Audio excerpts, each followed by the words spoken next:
नमस्कार, आपका स्वागत है ट्रैक कैच विद अमित पर। और यहाँ हम बात करेंगे कोडिंग से रिलेटेड। तो आज का जो टॉपिक है वो है HTML quotation and citation element. अब ये होता क्या है, आज हम ये सीखेंगे।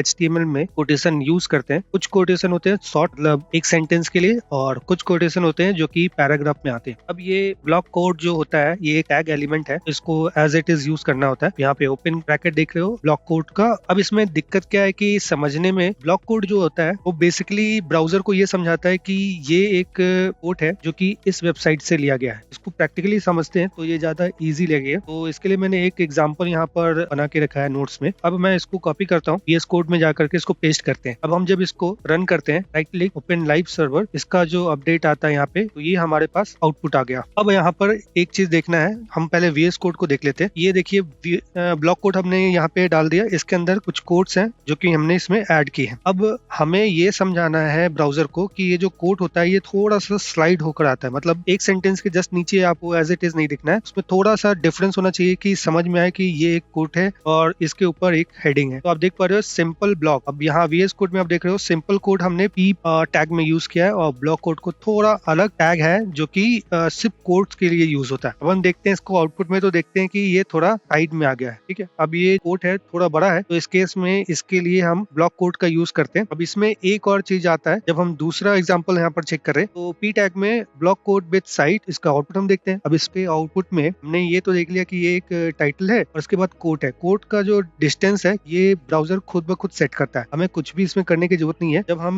ब्लॉक कोड को ऐड करते हैं यहाँ पे हम साइट यूज करते हैं। अब आप देख पा रहे हो यहाँ पे एक URL है। URL का मतलब क्या है, ये जो ब्लॉक कोड के अंदर जो कोड है ये पर्टिकुलरली इस साइट से लिया गया है या इसका रेफरेंस हमने इस वेबसाइट से लिया है। तो आप यहाँ पर आउटपुट में ये भी तो पूछोगे भाई यहाँ पर कुछ तो दिख नहीं रहा है, यहाँ पे URL का ना ही हम क्लिक कर पा रहे हैं ना ही ये कुछ कर पा रहे हैं। तो एक्चुअली क्या होता है, ये सर्च इंजन के लिए होता है। जब गूगल सर्च करते हैं और पेज ओपन होता है या उससे पहले कुछ एक कीवर्ड्स होते हैं कोटेशन के लिए या ये कहाँ से लिया गया है ये बताने के लिए होता है। नॉर्मल यूजर इसको कभी भी नहीं देख पाते, बैकएंड में रहता है, ये ब्राउजर के लिए काम आता है। और अब तीसरा एग्जांपल हम ये देखते हैं। सपोज क्या होता है कि कभी कभी हम ब्लॉक कोड यूज कर रहे हैं और उसके साथ साथ हमें एक URL भी ऐड करना है, क्योंकि इन केस कभी कभी हमें लिंक अप्लाई करना होता है कि आप क्लिक कर सकते हो इस लिंक पे कोड्स के लिए, या बहुत सारे ऐसे एग्जाम्पल आपको मिल जाते हैं। तो हमने यहाँ पे ब्लॉक कोड यूज किया, कोटेशन ऐड किया, और उसके बाद एक P टैग के अंदर एंकर टैग यूज किया। इसके रिगार्डिंग जो आउटपुट आएगा वो कुछ इस तरह से होगा। ब्लॉक कोड का टाइटल एज इट इज है, टाइटल जो P टैग में हमने लिखा हुआ एज इट इज है, बट ब्लॉक कोड थोड़ा स्पेस होकर के आया है। तो हमारा जो मेनली फोकस क्या है ब्लॉक कोड के अंदर, ये एक कोड लिखने के लिए आता है। अब हर पैराग्राफ के लिए हम ब्लॉक कोड यूज करते हैं।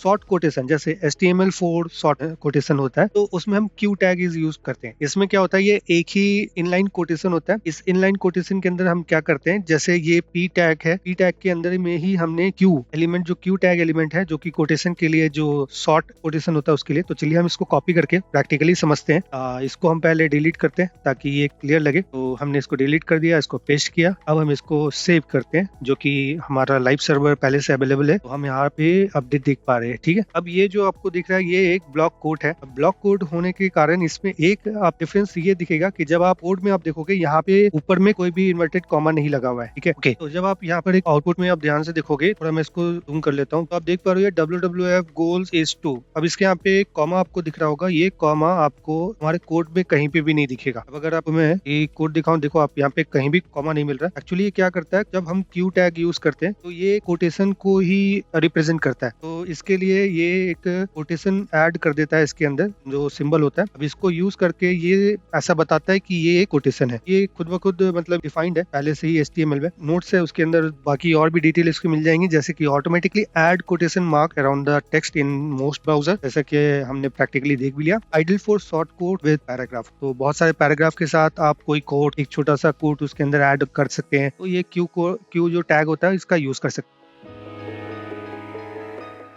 HTML4 एब्रीविएशन, इसके अंदर क्या होता है कि एलिमेंट जो प्रेजेंट रहता है एब्रीविएशन फॉर एक्रोनिम। तो अब जो हम एब्रीविएशन के रिगार्डिंग सीखेंगे, इसमें ये है कि एब्रीविएशन कभी भी यूज होता है। एब्रीविएशन में शॉर्ट फॉर्म में अगर कोई चीज है, मतलब सपोज अगर मैं ये कर दूं नासा, तो नासा शॉर्ट फॉर्म में हमने नासा बोल दिया, बट इसका फुल फॉर्म क्या होगा ये हम एब्रीविएशन के एलिमेंट के अंदर हम इसको डिफाइन करते हैं। सपोज यहाँ ये जो कोड है इसको कॉपी करते हैं, हमारे VS कोड में आते हैं और इसको पेस्ट करते हैं, पहले इसको डिलीट करते हैं। आउटपुट में आएंगे तो जो आउटपुट है वो ये है WHO वाज फाउंडेड इन 1948। अब हमने ये चीजें देख ली, बट WHO का फुल फॉर्म क्या है, ये एब्रिविएशन एलिमेंट के अंदर जो हमने टाइटल, जो ये टाइटल है ना, इस टाइटल के अंदर वर्ल्ड हेल्थ ऑर्गेनाइजेशन है, ये हमें बताएगा जब हम इसके ऊपर अपना माउस होवर करेंगे। तो अब आप देखो यहाँ पे वर्ल्ड हेल्थ ऑर्गेनाइजेशन, तो ये हमारा काम करता है एब्रिविएशन। सपोज किसी भी तरीके का डेफिनेशन है किसी वर्ड को लेकर के, तो सिंगल वर्ड जो होता है उसका फुल फॉर्म समझ में नहीं आ रहा है, इफ्को है या नासा है, इसरो है, बहुत सारे जो वर्ड होते हैं वो शॉर्ट फॉर्म में होते हैं जिसको हम लोग प्रोनाउंस करते हैं, बट उसका फुल फॉर्म हम उसको एब्रिविएशन के अंदर में, टाइटल के अंदर उसका फुल फॉर्म डाल सकते हैं, जिससे हमें उसके एब्रिविएशन के रिगार्डिंग जो भी इसका फुल फॉर्म है वो मिल जाएगा। ये ज्यादातर यूज होता है सर्च इंजन में, ट्रांसलेशन जब सिस्टम करते हैं उसके अंदर इसका ज्यादा यूज होता है, मोबाइल रीडिंग होता है, डिक्शनरी होता है, इसके अंदर ये ज्यादा काम आता है।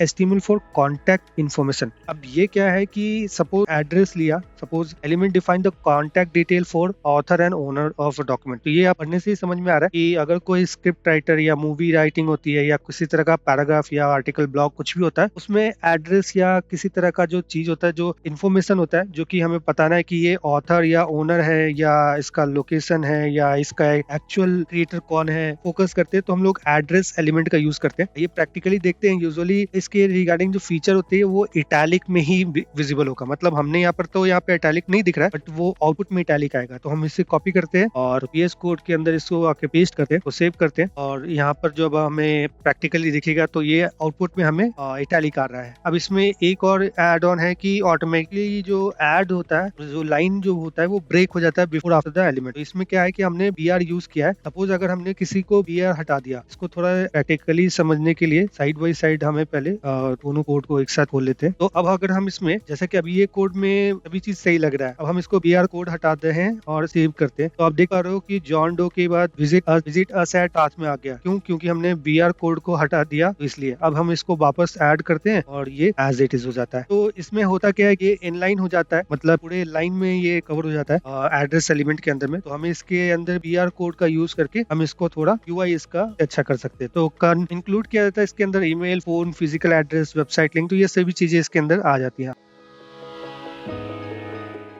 TL for work title. अब वर्क टाइटल के रिगार्डिंग क्या होता है, यहाँ पर एक साइट टैग है। पहले वाले जो एग्जांपल था या जो टाइटल थी हमने पढ़ी, उसमें भी साइट, तो पहले आपने देखा होगा कि एक ऊपर HTML ब्लॉक कोड के अंदर भी हमने एक चीज पढ़ा था, साइट। भी यहाँ पर ये अलग एक टैग बन के आ गया जो कि HTML वर्क टाइटल होता है। अब ये साइट टैग जो होता है वो यूज क्या करता है एक्चुअली में, तो वो हम इसको समझते हैं इसके कोड के प्रैक्टिकल करके। टाइटल फॉर क्रिएटिव वर्क होता है, such as book, song, movie, painting और स्कल्पचर। तो इसमें एक चेंजेस आती है, मतलब ये इटैलिक क्रिएट कर देता है, इटैलिक बना देता है उस चीज को जो कि हमें मतलब टाइटल क्रिएट करना है। सपोज अगर मैं इस आउटपुट को कॉपी करता हूँ और प्रैक्टिकली समझते हैं, इसको डिलीट करते हैं, इसको ऐड करते हैं, तो ये हमने कर लिया। अब इसमें क्या है कि हमारे पास जो द स्क्रीम है, सपोज ये कोई मूवी का टाइटल होगा या किसी पेंटिंग का नाम होगा, तो ये साइट के अंदर जब भी हम इसको ऐड करेंगे तो ये पूरे पैराग्राफ के अंदर में द स्क्रीम को भी ऐड कर सकते हैं। अब आप ये बोल सकते हो कि ये काम तो हम इटैलिक से भी यूज कर सकते थे, बट इसमें एक डिफरेंस क्या होता है, ये do not use for person's name, it is meant for work. तो क्या होता है कि जब आप सर्च करते हो गूगल पे, क्योंकि जब वेबसाइट बनाते हो तो बेसिकली उसको आइडल तो रखना नहीं है, उसके साथ कुछ भी एक एक्टिविटी लिंक होना चाहिए कि आप कोई यूजर उसको सर्च करे तो आपके पेज तक पहुंच सके। तो जब ये साइट का यूज होता है तो वो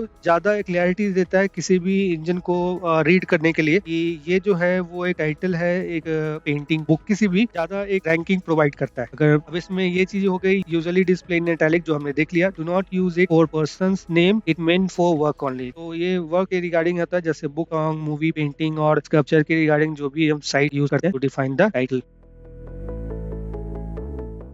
HTML for bidirectional override है। अब इसमें BDO एलिमेंट है, जैसे कि बाई डायरेक्शनल ओवरराइड। अब इसका क्या है कि हम किसी भी कैरेक्टर जो हमारा सेंटेंस है, हम उसको पलट सकते हैं, अपोजिट कर सकते हैं। अब देखते हैं ये कैसे करते हैं। यहाँ पे दो चीजें आपको याद रखनी है, राइट टू लेफ्ट और लेफ्ट टू राइट। इसको कॉपी करते हैं, इस प्रैक्टिकल को समझते हैं, इस कोड को डिलीट करके पेस्ट करते हैं। ध्यान से देखोगे कि ये सारे के सारे टेक्स्ट जो है वो रिवर्स है, ठीक है। अब हम इसको RTL से LTR करते हैं, लेफ्ट टू राइट। अब जब हम इसको सेव करेंगे तो देखो आप यहाँ पे the text will be written from right to left, तो ये हमने सही कर लिया। बेसिकली क्या होता है कि जो टेक्स्ट होता है वो लेफ्ट टू राइट ही हमेशा लिखा जाता है, बट इन केस अगर कभी कभार क्या होता है कि हमें मिरर इमेज या इन केस कभी मिरर के रिगार्डिंग कुछ होता है, जब हम मिरर में खड़े होते हैं तो जो टेक्स्ट होता है ऑटोमेटिकली रिवर्स हो जाता है। तो सेम उसी तरह से अब इसका अगर आप भाई काम देखना, इसका एग्जाम्पल होता है, आप बहुत सारे एग्जाम्पल इसका देख सकते हैं।